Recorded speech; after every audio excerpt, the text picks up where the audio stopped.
I was offered $5 for a video. But this was when I was like 19. I was like, double it. And I'll walk outside and I'll give it to a homeless person. And they're like, no, you won't. And I was like, double it. And I was like pacing around my neighborhood for 3 hours convincing this guy, like on the phone, just double the money. I promise the video will go viral and I'll give it to homeless person. I was like, $10,000 just looks better in a title. It'll get more views. I promise your app will do better. A lot of times people, oh boy, it's like they think their videos are better than they are, honestly.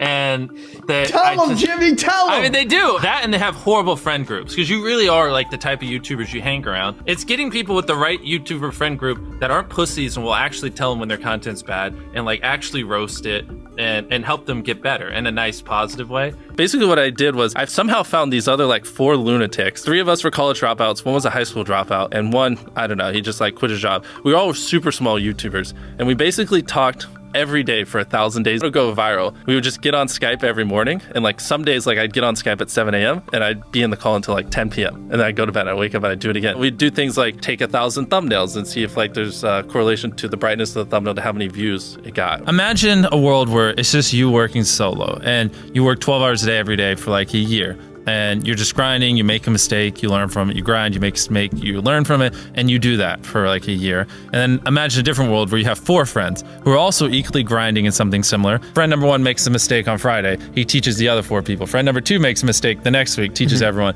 And then like you're all learning from each other's mistakes. You're all constantly studying 24/7 and downloading each other. Like after a year, you're like 2 years ahead of the guy who was just solo. Do you frequently go that far out of your way to capture the thumbnail? Yeah, I mean, of course, everyone should. If people don't click, they don't watch. So you want to give them something to click. Something a lot of people forget is like unsuggested on phones, thumbnails are really fucking small. So like people are editing thumbnails full blown on their computer. And when you shrink it down, you can't see. We try to all around be above the rest. Anyone can clickbait, but do you actually like deliver on it? We say we put 100 million Orbeez in the backyard, we put 100 million Orbeez in the backyard. Your title and thumbnail set expectations. Like what you're saying is like, I like bananas. And what you need is bananas are the best goddamn food on the planet. Like that's the type of opinion you need. Like you need something like how to get 100 million views on YouTube, or not even that, that's not strong enough. You need something that makes people go, what the fuck? What the fuck did he say in that video? What the fuck?